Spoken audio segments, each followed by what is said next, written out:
Genius এডুকারের পক্ষ থেকে সবাইকে জানাই আন্তরিক শুভেচ্ছা। আজকের ভিডিওতে আলোচনা করব উচ্চ মাধ্যমিকের দর্শন লজিক পেপারের একটি লজিক প্রাকল্পিক নিরপেক্ষ ন্যায়।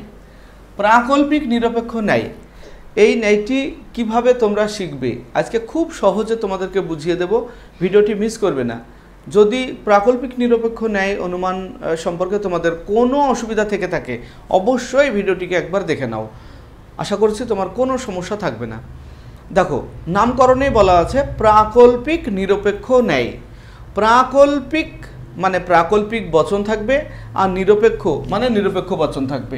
প্রাকল্পিক আর নিরপেক্ষ বচনের সংমিশ্রণে এই ন্যায় গঠিত, যে কারণে এই ন্যায়ের নাম হলো প্রাকল্পিক নিরপেক্ষ ন্যায় বা মিশ্র প্রাকল্পিক ন্যায়। তো আমরা এই মিশ্র প্রাকল্পিক ন্যায় কিভাবে করব, শিখব কিভাবে এবং পরীক্ষায় কিভাবে আসে সবটাই আজকে আলোচনা করব। তবে তার আগে আমরা চারটে এখানে আকার দিয়েছি। চারটে আকার মানে চারটে পদ্ধতি, চারটে মানে আমাদের বৈধতার যে নিয়ম, সেই নিয়মগুলি এখানে আমি দিয়ে দিয়েছি। একবার দেখে নাও তোমরা, এগুলি অবশ্যই লিখে নেবে। এই চারটে নিয়ম তোমাদেরকে লিখতেই হবে। প্রথমত বলা আছে যদি পি তাহলে কিউ, এটা হলো প্রাকল্পিক বচন। আমরা জানি তাহলের আগের অংশ পূর্বগ, তাহলের পরের অংশ অনুগ, এটাও মনে রাখবে। যদি না জেনে থাকো তাহলে যে কোনো প্রাকল্পিক বচনের ক্ষেত্রে তাহলে থাকবে, যদি তাহলে থাকবে। প্রাকল্পিক বচন আমরা কিভাবে চিনব? কোনো বচনে যদি তাহলে থাকলে সেটাকে প্রাকল্পিক বচন বলা হয়। যেমন এখানে যদি তাহলে আছে, এটা প্রাকল্পিক বচন। প্রাকল্পিক বচনের আগের মানে তাহলে এর আগের অংশকে পূর্বগ বলা হয়, তাহলের পরের অংশকে অনুগ বলা হয়। সব ক্ষেত্রে প্রাকল্পিক বচনের সব ক্ষেত্রে তাহলের আগের অংশ হলো পূর্বগ, তাহলের পরের অংশ হলো অনুগ, এটা অবশ্যই মনে রাখবে। তাহলে এখানে পূর্বগ হলো পি আর অনুগ হলো কিউ।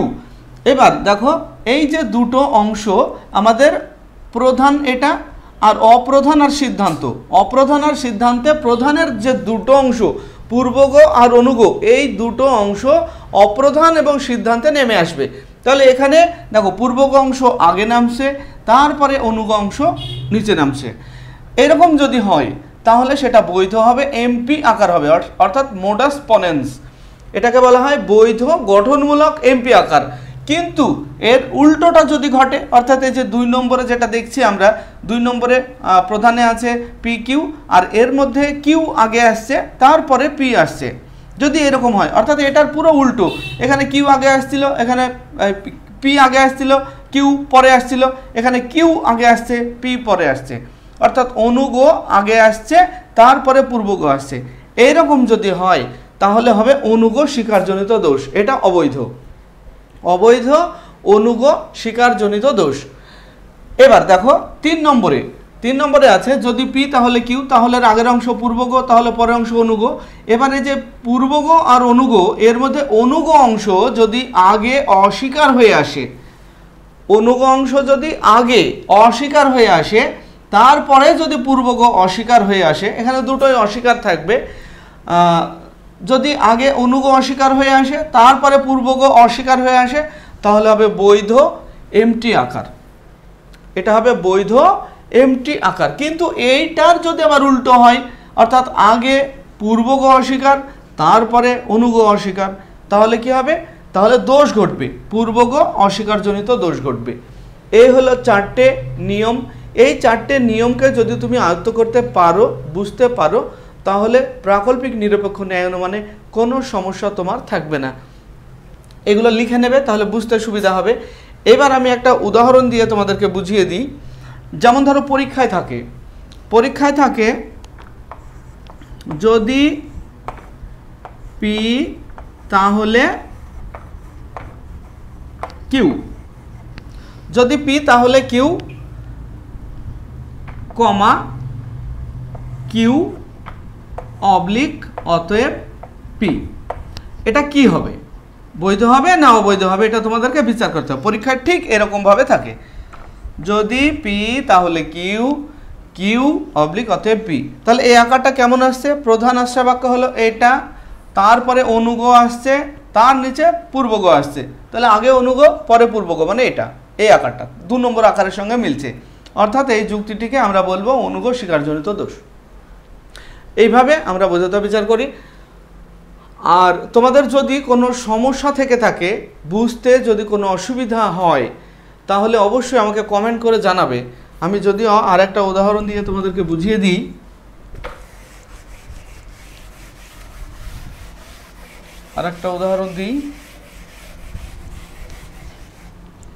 এখানে আরেকটা বিষয় আমাদের খুবই গুরুত্বপূর্ণ, সেটা হলো স্বীকার অস্বীকার ব্যাপারটা।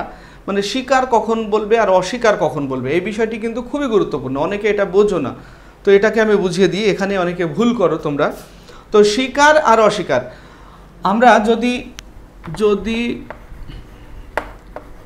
বৃষ্টি হয় তাহলে কাদা হবে। যদি বৃষ্টি হয় তাহলে কাদা হবে, এই যে দুটো অংশ, একটা বৃষ্টি হয় আর একটা কাদা হবে, এটাকে বলবো আমরা পূর্বগ, এটাকে বলবো আমরা অনুগ। এইবার নিচে যখন অপ্রধান এবং সিদ্ধান্তে আসবে, তখন যদি সেম টু সেম আসে তাহলে সেটা স্বীকার, আর যদি উল্টো হয়ে আসে তাহলে সেটা অস্বীকার। যেমন নিচে বলা হলো বৃষ্টি হয়েছে, বৃষ্টি হয়েছে, সেক্ষেত্রে কি হবে? স্বীকার। কার স্বীকার? পি এর স্বীকার। বৃষ্টি হওয়াটা হলো পি, আর বৃষ্টি হয়েছে বললে পি এর স্বীকার হলো, অর্থাৎ এখানে তখন পি আসবে। এরপর যদি এরকম হয় বৃষ্টি হয়নি, এখানে বলা হলো বৃষ্টি হয়নি, তাহলে কি হলো? যখন বলবে বৃষ্টি হয়নি, তাহলে এখানে বলা হয়েছিল বৃষ্টি হয়, এটা পি, বৃষ্টি হয় এটা পি, তাহলে বৃষ্টি হয়নি মানে উল্টো, তাহলে সেক্ষেত্রে নট পি, এটা নট পি, মনে রাখবে। এরকমভাবে আমরা স্বীকার অস্বীকার ব্যাপারটা বুঝবো। আবার যদি এরকম থাকে, আর একটা জিনিসও বুঝিয়ে দিই, এখানে সমস্যাটা তোমাদের হয়, যদি পি নয়, যদি পি নয় তাহলে কিউ নয়, যদি পি নয় তাহলে কিউ নয়, নিচে দেওয়া থাকলো পি, তার নিচে অতএব কিউ। এই ক্ষেত্রে কি হবে? স্বীকার অস্বীকারের ব্যাপারটা দেখো, এখানে আছে পি নয়, এখানে আছে পি, তাহলে আমরা রাফ সাইডে পি কিউ ধরে নিলাম প্রধানাশ্র বাক্য হিসাবে, পি কিউ আছে। তারপরে অপ্রধানে স্বীকার না অস্বীকার হবে সেটা দেখব। অপ্রধানে দেখো পি নয় ছিল পূর্বগতে, আর নিচে নামার সময় আছে পি, তাহলে কি হবে? স্বীকার না অস্বীকার? এটা হবে অস্বীকার। পি নয় আর নিচে পি, উল্টো অস্বীকার, অর্থাৎ দ্বিতীয় বাক্য হবে নট পি। উল্টো হলেই তোমরা নট বলবে। এরপর দেখো এখানে কিউ আছে, আর ডান দিকে আছে কিউ নয়, তাহলে কিউ নয় আর এখানে আছে কিউ, তাহলে কি হলো? ব্যাপারটা উল্টো হলো। যদি উল্টো হয় তাহলে আমরা এখানে মান ধরবো নট, মানে উল্টো মানে নট, নট কিউ। এবার আমরা ওই যে চারটে আকার দিলাম, সেই চারটে আকারের সঙ্গে এটাকে মিলিয়ে দেখতে হবে। এখানে দেখবো আমরা 4 নম্বর যে আকার রয়েছে পূর্বগ অস্বীকারজনিত দোষ, সেটার সঙ্গে মিল রয়েছে। এরপর আর একটা বিষয় তোমাদের যেটা অসুবিধা হয় সেটা একটু দেখিয়ে দিই, তাহলে আর অসুবিধা হবে না আশা করছি। যদি পি নয় তাহলে কিউ নয়। এবার নিচে বলা হলো পি নয় পি, নয় পি, তার নিচে অতএব নয় কিউ। এইরকম যদি থাকে তাহলে আমরা কি বুঝবো? এইরকম যদি থাকে তাহলে রাফ সাইডে প্রধান আশ্রা বাক্য হিসাবে পি কিউ লেখো, পি হর্ষু কিউ এটাকে বলা হয়। এবার নয় পি আর উপরেও আছে পি নয়, মানে এটা কি সেম টু সেম, পি নয় আর নয় পি, ব্যাপারটা কিন্তু একই। তাহলে এখানে কি হলো? স্বীকার করা হলো। যদি উল্টো হয়, পি আর পি নয় ব্যাপারটা যদি উল্টো হয় তাহলে অস্বীকার হয়, সেক্ষেত্রে নট লেখা হয়। কিন্তু এখানে আমরা দেখতে পাচ্ছি পি নয়, নিচেও আছে নয় পি, তাহলে এটা কিন্তু স্বীকার। কার স্বীকার? পি এর স্বীকার। তাহলে পি এর স্বীকার হলে শুধু পি। এরপরে আমরা দেখতে পাচ্ছি কিউ, এখানে কিউ নয়, এখানে নয় কিউ, তাহলে ব্যাপারটা একই, এখানেও স্বীকার। যদি একই কথা নিচে নামে তাহলে দেখো কিউ নয় কিউ, আর এখানে নিচে নামছে নয় কিউ, তাহলে কিউ নয় আর নয় কিউ, এই ব্যাপার দুটো একই, এখানে কোনো আলাদা কিছু নয়। যদি বিপরীত হয়, মানে উল্টো হয়, একটাতে কিউ থাকবে একটাতে নয় কিউ থাকবে, এরকম প্রসঙ্গ যদি হয় তাহলে কিন্তু অস্বীকার হয়। আর যদি দুটোর অর্থ একই বোঝায় তাহলে সেটা স্বীকার। তাহলে কিউ নয় আর নয় কিউ এটা একই আছে, অর্থাৎ এটা হলো স্বীকার। কার স্বীকার? এটা হলো অনুগর স্বীকার। তাহলে অনুগর যদি স্বীকার হয় তাহলে এটা কোন আকারের সঙ্গে মিলছে? এটা মিলছে আমাদের যে প্রথম নিয়ম দেওয়া হয়েছে সেটার সঙ্গেই মিলছে। দেখো, তাহলে এটা বৈধ গঠনমূলক এমপি আকার। এই গেল। আর একটা উদাহরণ দিই তোমাদের, তাহলে আরও পরিষ্কার হবে। যদি পি, তাহলে এরকম যদি থাকে, অনেক সময় থাকে, যদি পি নয় তাহলে কিউ। এবারে বলা হলো পি নয় বা নয় পি, আমি এটা পি ধরলাম, পি, তার নিচে অতএব কিউ নয় বা নয় কিউ, এইরকম যদি থাকে তাহলে তোমরা কি করবে? এটাকে বিচার করবে কিভাবে? ধরো প্রধান আশ্রয় বাক্য পি হর্ষ কিউ, হর্ষ কথার অর্থ হলো তাহলে, যদি পি তাহলে কিউ। এরপরে আমরা মাঝে কি দেখতে পাচ্ছি? স্বীকার না অস্বীকার, পি নয় আর এখানে আছে পি, তাহলে এবার বলো স্বীকার না অস্বীকার? এটা হলো অস্বীকার, কারণ এখানে উল্টো।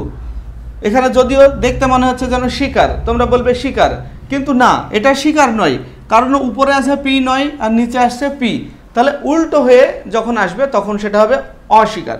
আর অস্বীকার মানেই হলো নট পি। আর তার নিচে কি হবে? এখানে তোমরা সাধারণ দৃষ্টিতে যদি তোমরা দেখো যে এখানে নয় কিউ আছে মানে তো অস্বীকার হবে, এটা বলবে তোমরা, কিন্তু তা নয়। নয় কিউ মানে অস্বীকার নয়, এখানে আছে কিউ আর এইখানে নয় কিউ, তাহলে এটা স্বীকার না অস্বীকার? এটা উল্টো হচ্ছে, উল্টো মানে অস্বীকার। যদি এরকম থাকে এটা উল্টো মানে অস্বীকার, তাহলে এখানে নট কিউ হবে।